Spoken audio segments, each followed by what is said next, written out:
Panik atak və panik pozuntu nədir? Panik atak və panik pozuntu əslində ayrı-ayrı terminlərdir. Gəlin bunlara aydınlıq gətirək.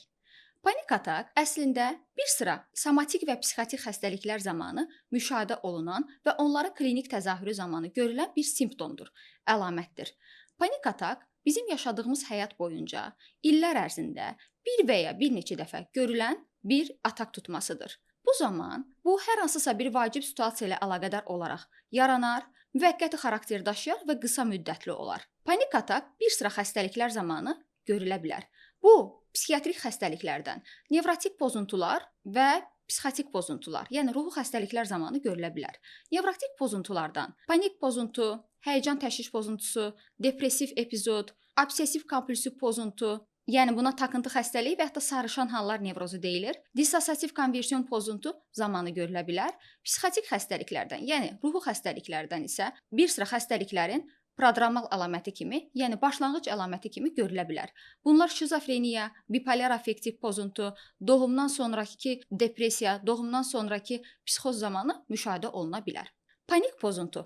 Panik pozuntu zamanı müşahidə olunan panik həmlələr, panik tutmalar panik atakdan fərqli olaraq daha tez-tez, yüksək şiddətli və yüksək intensivliklə müşahidə olunar və bu zaman müşahidə olunan panik tutmalar bizim rutin həyatımızı pozar, həyat keyfiyyətimizi aşağı salar, funksionallığımızı azaldar, iş qabiliyyətimizi, əmək qabiliyyətimizi aşağı salar və nəticə etibarilə bunlar ətraf mühitə adaptasiya olunmağımızda, konsentrasiya olunmağımızda gücsüzlük yaranar. Şəxs bu zaman ailə üzvləri ilə, yaxın qohumları ilə, iş yoldaşları ilə, tələbə yoldaşları ilə, məktəb yoldaşları ilə münaqişə və mübahisəyə meylli olarlar. Həmçinin diqqət defisiti yaranar. Bu halda şəxs də öz işlərinə, əmək fəaliyyətinə diqqətini cəmləməkdə çətinlik çəkər, şəxsdə diqqət defisiti və diqqət dağınıqlığı formalaşmağa başlayar, şəxsin akademik bacarıqları aşağı düşər və nəticədə şəxsin anlama, qavrama və yaddaş problemləri yaranmış olar. Panik pozuntu qeyd etdiyim kimi bir xəstəlikdir. Xəstəliklərin beynəlxalq təsnifatı və DSM üzrə sırf psixiatrik bir pozuntudur. Nevrotik xəstəliklər qrupuna daxildir. Həyəcan təşviş pozuntusunun alt qrupudur. Həyəcan təşviş pozuntusu, yəni anksiyete və panik pozuntu zamanı hər ikisində həyəcan tutmaları, yəni həyəcan həmlələri müşahidə olunur. Bəs görəsən, həyəcan təşviş pozuntusu, yəni anksiyete və panik pozuntu, panik atak zamanı müşahidə olunan həyəcan tutmaların bir-birindən fərqi nədir? Gəlin bunlara aydınlıq gətirək. Panik atak və panik pozuntu zamanı müşahidə olunan həyəcan tutmaları, həyəcan həmlələri adından məlum olduğu kimi atak formasında, yəni qəfildən başlayar, anidən başlayar, birdən-birə başlayar, kəskin başlayar, tutmavari xarakter daşıyar, epizodik xarakter daşıyar. Bu zaman panik tutmalar və həmlələr yüksək şiddətli simptomatika ilə başlayar, 5-10 dəqiqə ərzində pik həddə çatar. Daha sonra həmin bu panik həmlələr və tutmalar getdikcə azalar və yavaşlayaraq sönər. Bu bəzən 30-40 dəqiqə, bəzən 50 dəqiqə, bəzən isə 2 saata qədər davam edər. Həyəcan təşviş pozuntusunda, yəni anksiyetədə isə həyəcan tutmaları, həyəcan həmlələri daha aşağı, daha zəif, daha enik simptomatika ilə başlayar, gün, həftə, ay ərzində şəxsi davamlı olaraq müşahidə edər. Panik atak və panik pozuntu zamanı yaranan qorxu ölüm qorxusudur. Şəxs özü ilə bağlı olaraq qorxular yaşayır. Şəxsin öləcəyi qorxusu yaranır və yaxud da ki, hər hansısa bir ağır xəstəliyə düçar olacağı qorxu yaranır. Onkoloji xəstə olacağam, xərçəng olacağam, infarkt keçirəcəm, insult keçirəcəm və yaxud da ki, bayılacağam, huşumu itirəcəm, yıxılacağam deyə qorxular yaranır.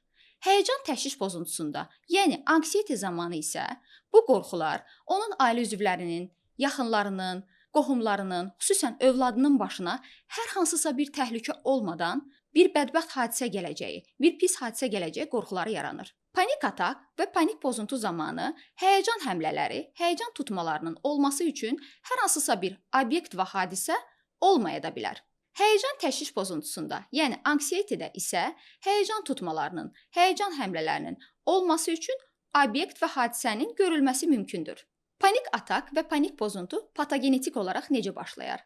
İlk növbədə qeyd etmək istəyərdim ki, hər hansısa bir xəstəliklərin, bir sıra xəstəliklərin başlanması üçün patogenetik olaraq stres faktorunun olması önəmlidir.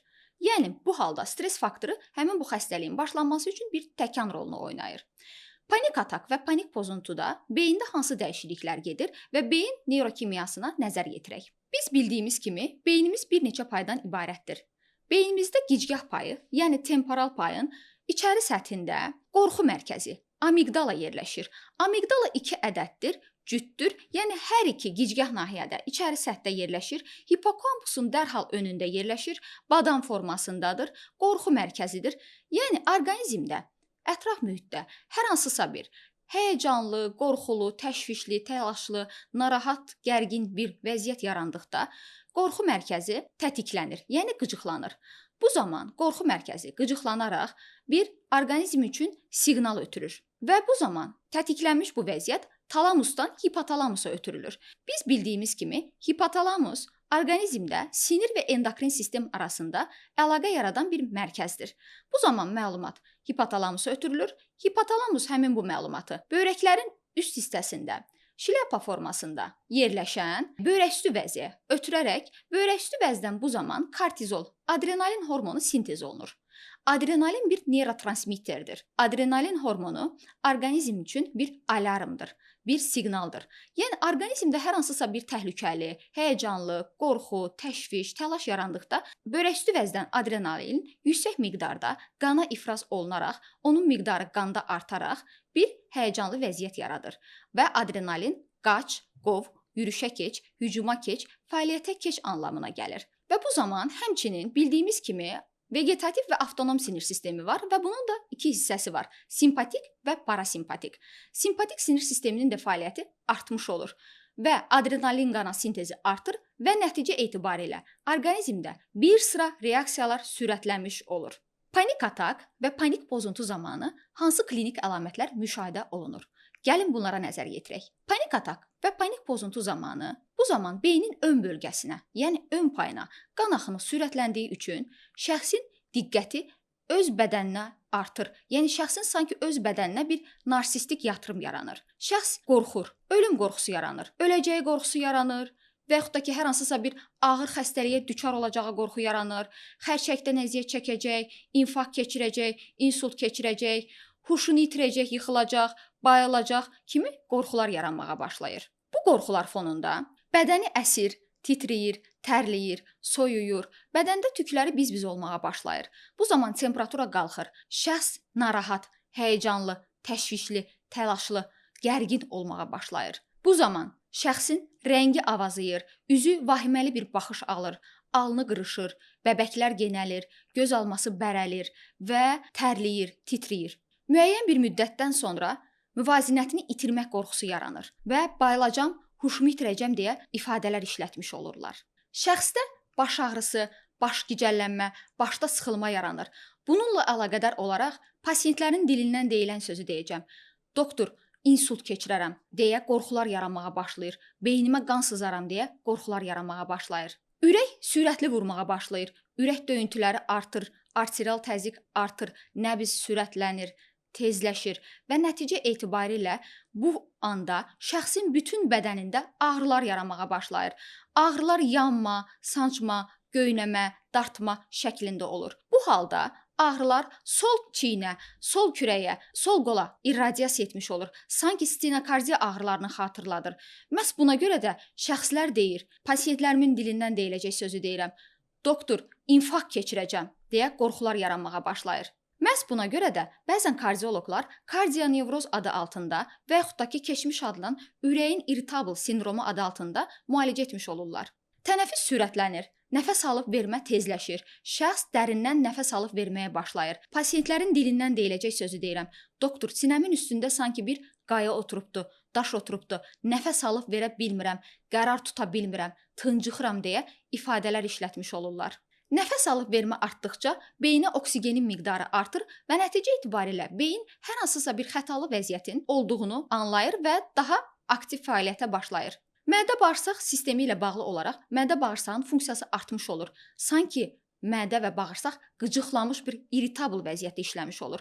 Bu zaman bəzi terapevtlər həmin pasiyentləri irritable, yəni qıcıqlanmış bağırsaq sindromu altında müalicə etmiş olurlar.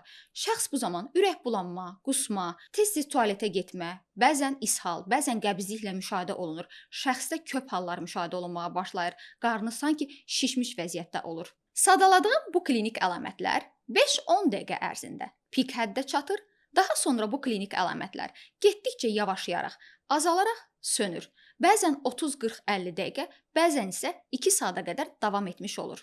Müəyyən müddətdən sonra panik atak və panik tutmalar artıq dərinləşdikcə bu panik pozuntu halı depressiv epizoda yol açır. Şəxsin əhval-ruhiyyəsi düşür, özünə qapanır, həyatdan zövq almır, yuxusu pozulur. Şəxs yuxuya dalmaqda çətinlik çəkir. Yuxuya keçdikdən sonra belə yuxu etapında həyəcanlı, təşvişli, narahat, gərgin, təlaş içərisində oyanır və daha sonra yuxuya yenidən keçməkdə çətinlik çəkir. Gecə yuxusu narahat olduğu üçün səhər yatağından qalxanda bir gücsüzlük yaranır və nəticə etibarilə gecə narahat yuxu fonunda gün ərzində şəxs diqqətini toplamaqda, işinə konsentrasiya olunmaqda, adaptasiya olunmaqda çətinlik çəkir. Diqqət dağınıqlığı, diqqət defisiti yaranır. Müəyyən bir müddətdən sonra şəxsdə iştahsızlıq, qidalanmada zəiflik, arıqlama, çəki itkisi yaranmağa başlayır. Cinsəl funksiyaları pozulur, cinsəl istəksizlik, cinsəl zəiflik yaranmağa başlayır. Panik atak və panik pozuntudan əziyyət çəkən şəxslər biz psixiatra müraciət edənə qədər bir sıra müxtəlif ixtisaslı həkimlərdə, endokrinoloqlarda, kardioloqlarda, nevroloqlarda müalicə almış olurlar və əllərində bir sıra xəstəlik sənədləri və anamnezlə daxil olurlar. Buna uyğun olaraq baş beynin MRT, KT müayinəsi, rentgen müayinəsi, ürəyə uyğun olaraq, yəni kardiovaskulyar problemlərə uyğun olaraq ürəyin exo müayinəsi, EKG müayinəsindən keçmiş olurlar. Mədə bağırsaqla uyğun olaraq mədənin rentgen müayinəsi, kolonoskopiya, gastroskopiya, endoskopiya, ultrasəs müayinəsi, həmçinin digər müayinələrdən keçmiş olurlar və eyni zamanda bir sıra laborator və instrumental müayinələri təkrarlamış olurlar. Həkim bunlara söylədikdə ki, sizin heç bir şeyiniz yoxdur, siz sadəcə olaraq sizdə baş verən klinik əlamətlər psixolojidir, bir psixiatra müraciət edin, o halda həkimə qarşı inamsızlıq yaranır. Pasiyentlərimin dilindən deyiləcək sözü deyərdim. Doktor, mənim dərdimin çarəsi tapılmadı. Məni heç kəs başa düşə bilmədi. Panik atak və panik pozuntu zamanı özümüzə ilk yardımı necə göstərə bilərik? Əgər siz xəstəxana yaxınlığında deyilsinizsə, əlinizin altında heç bir dərman preparatı yoxdursa, həkimlə əlaqə saxlaya bilmirsinizsə, hər hansısa bir köməkçi vasitəniz yoxdursa, bu zaman özümüzə necə yardım göstərərik? Bunu sizə ifadə etmiş olacağam. Bu zaman iki üsuldan istifadə olunur. Birincisi, burnumuzdan dərindən nəfəs alırıq. Nəfəsimiz çalışırıq ki, döş tipli olsun və nəfəsimizi alıb bir neçə saniyə saxlayırıq. Bu şəkildə.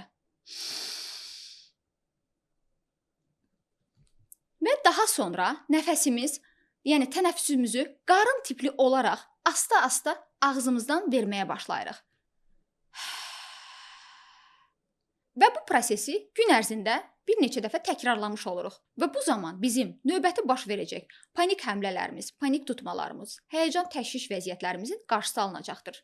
İkinci üsulda isə, məsəl üçün siz əgər sükan arxasındasınızsa, maşında nə isə yemisiniz, salafan və yaxud da ki, kağız bir torba qalıb. Həmin bu kağız və salafan torbanı burnumuz və ağzımızı qapatmaq şərti ilə bu şəkildə tutaraq həmin bu torbaya dərindən nəfəs alıb verməyə başlayırıq. Bu halda torbada karbon dioksidin miqdarı artır. Bayaq qeyd etdiyim kimi, panik atak, panik pozuntu zamanı beyində oksigenin miqdarı artdığı üçün və beyin bir həyəcanlı siqnalın olduğunu məlumat verdiyi üçün bu salafan torbaya, kağız torbaya nəfəs alıb verdikcə torbada karbon dioksidin miqdarı artdığı üçün beyinlə həmin bu torbada olan karbon dioksid arasında bir balans yaranmış olacaqdır və nəticə etibarilə bu prosesi siz təkrarlamaqla sizdə olan həyəcan və təşviş həmlələrinin sayı azalacaqdır və tutmanın müddəti qısalacaqdır. Panik atak və panik pozuntu necə müalicə olunur? Panik atak və panik pozuntuda əsas iki istiqamət götürülür. Birincisi psixoterapiya, İkincisi farmakoterapiya, yəni dərman müalicəsi. Psixoterapiya da burada koqnitiv davranış terapiyası və psixodinamik psixoterapiyadan istifadə edilir. Farmakoterapiya, yəni dərman müalicəsi zamanı bizim ilk seçim preparatımız antidepressantlar olur. Antidepressant əslində bu ifadədə depressiya ifadəsi işləndiyinə görə bəzən elə başa düşülür ki, antidepressantlar təkcə depressiya xəstəliyi zamanı istifadə olunur. Lakin antidepressantlar panik atak, panik pozuntu, həyəcan təşviş pozuntusu, dissosiativ konversiyon pozuntu, obsessiv kompulsiv pozuntu və eyni zamanda bir sıra psixotik pozuntuların müəyyən bir gedişatında və eyni zamanda somatik xəstəliklər zamanı nevroloji, kardioloji, endokrinoloji xəstəliklərdə istifadə olunan dərman qruplarıdır. Və antidepressantların bu zaman təsiri 2 həftədən sonra başladığı üçün panik həmlələri, panik tutmaların qarşısını almaq üçün biz ikinci qrup olaraq anksiolitiklər, yəni trankvilizatorlar və yaxud da buna həyəcan təşviş əleyhinə dərmanlar deyilir, istifadə edirik və anksiolitiklərin əslində təyin edilmə müddəti 2 həftədən 2 aya qədər təyin edilə bilər. Lakin həkimin nəzarəti altında ondan artıq da müddətdə təyin edə bilərik. Üçüncü qrup antipsixotikləri qeyd edərdim. Əgər şəxsdə panik pozuntu dərinləşmişsə, şəxsdə bir depressiv bir vəziyyət yaranmışsa və bu zaman şəxs gələcəyə dair olaraq neqativ düşünürsə, öz beynində intihar düşüncələri varsa, bu zaman antipsixotiklərdən istifadə olunur. Digər bir qrupda antihistaminlər, beta blokatorlar, antikonvulsantlar istifadə oluna bilər. Sizin psixiatr həkiminiz doktor Aytən Namazova.